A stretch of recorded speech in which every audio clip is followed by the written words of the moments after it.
পাকিস্তানি একজন মুসলিম যুবক, সে সব সময় অ্যাডাল্ট ভিডিও দেখতো। তার এই গুনাহের কারণে তার কি করুণ পরিণতি হয়েছিল আপনি যদি এটা শুনেন, আপনার কলিজাটা কেঁপে উঠবে, আপনি আপনার নিজেকে ধরে রাখতে পারবেন না। ওই যুবক অ্যাডাল্ট ভিডিওর প্রতি এত পরিমাণে অ্যাডিক্টেড ছিল, সে অ্যাডাল্ট ভিডিও দেখার জন্য বড় একটা অ্যাডাল্ট সাইট থেকে অনেক টাকা খরচ করে সে লাইফ টাইমের সাবস্ক্রিপশন কিনেছিল এবং সেই ওয়েবসাইটের অ্যাক্সেস সে তার নিজের বন্ধু বান্ধবকেও দিয়েছিল। সে তার সকল বন্ধু বান্ধবকে নিয়ে অ্যাডাল্ট ভিডিও দেখতো। ঘটনাক্রমে একদিন যুবক ভয়ঙ্কর গাড়ি অ্যাক্সিডেন্ট করে মৃত্যুবরণ করলো। তার লাশটা যখন বাড়িতে নিয়ে আসা হলো, এলাকার মানুষ তার লাশ দেখতেছে, অনেকে বলতেছে এই ছেলে তো নামাজ পড়তো, এই ছেলে তো রোজা রাখতো, এই ছেলেটা ভালো ছিল। কিন্তু তার ভিতরে এত ভয়ঙ্কর একটা গুনাহ যে ছিল, এটা তার বন্ধু বান্ধব ছাড়া অন্য কেউ জানতো না। সকলে মিলে তাকে দাফন করে যখন বাড়িতে চলে আসলো, ওই ছেলের মা গভীর রাত্রে মোনাজাতে আল্লাহর কাছে দোয়া করতেছিল, আল্লাহ আমার ছেলে যদি কোনো ভুল করে থাকে তুমি আমার ছেলেকে ক্ষমা করে দাও, আমার ছেলের কোনো গুনাহের কারণে তুমি তাকে জাহান্নামে দিও না, তার কবরটাকে জান্নাতের টুকরা বানায় দাও। দোয়া করতে করতে মা এক পর্যায়ে ঘুমিয়ে পড়লো।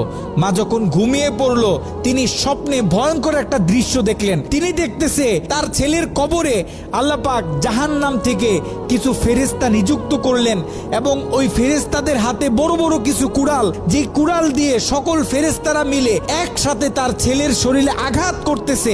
যদি তার ছেলের হাতে আঘাত করে তাহলে হাতটা কেটে দূরে গিয়ে পড়তেছে, যদি পায়ে আঘাত করে তাহলে পাটা কেটে দূরে গিয়ে পড়তেছে। তার ছেলে ভয়ঙ্কর ভাবে চিৎকার দিতেছে। ছেলের ভয়ঙ্কর চিৎকার শুনে মায়ের ঘুম ভেঙে গেল। মা উঠে আবার তাহাজ্জুদ নামাজের জন্য প্রস্তুতি নিলেন, আল্লাহ তাআলার কাছে দোয়া করতেছেন।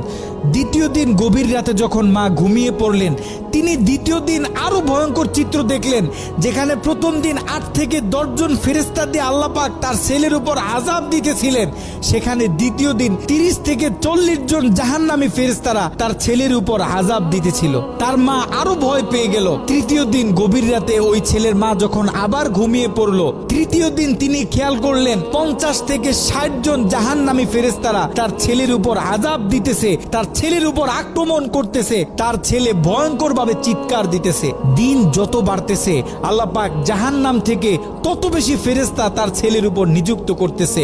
মা ভয় পেয়ে গেলেন, মা ভেঙে পড়লেন। ওই ছেলের মা ছেলের বন্ধুদেরকে একদিন ডাক দিলেন, ডাক দিয়ে বলতেছে, দেখো আমি আমার ছেলের উপর দিয়ে এই ভয়ঙ্কর স্বপ্ন দেখতেছি, তোমরা যাও কোনো আলেমের কাছে জিজ্ঞাসা করো যে কেন আমার ছেলের সাথে এমন হচ্ছে। ওই ছেলের বন্ধুরা মিলে পাশের বড় একটা মাদ্রাসায় চলে গেল।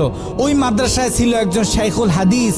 তার কাছে গিয়ে যখন পুরো স্বপ্নটা ব্যাখ্যা করা হলো, শাইখুল হাদিস স্বপ্নটা শুনে তিনি থরথর করে কাঁপতেছিলেন। শাইখুল হাদিস ওই ছেলের বন্ধুদেরকে জিজ্ঞাসা করতেছে, তোমাদের বন্ধু দুনিয়াতে থাকা অবস্থায় এমন কি কোনো গুনাহ করত যেই গুনাহ তার মৃত্যুর পরে এখন অন্য মানুষ করতেছে? তখন ওই ছেলের বন্ধুগুলো মাথাটা নিচের দিকে আসামির মতো দিয়ে চোখের পানি ছেড়ে বলতেছে, হ্যাঁ আমাদের বন্ধু এমন একটা গুনাহ করত যেই গুনাহটা সে পৃথিবী থেকে চলে যাওয়ার পরেও এখন আমরা করতেছি, আমাদের থেকে অন্য মানুষেরা করতেছে, তাদের থেকে অন্য মানুষেরা করতেছে।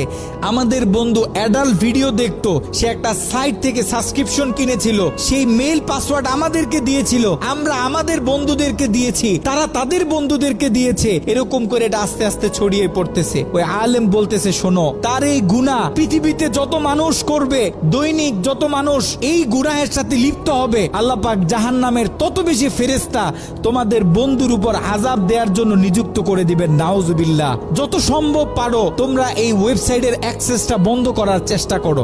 ওই ছেলের বন্ধুরা অনেক কষ্ট করে সেই অ্যাডাল্ট সাইটের এডমিনদের সাথে যোগাযোগ করতে সক্ষম হয়।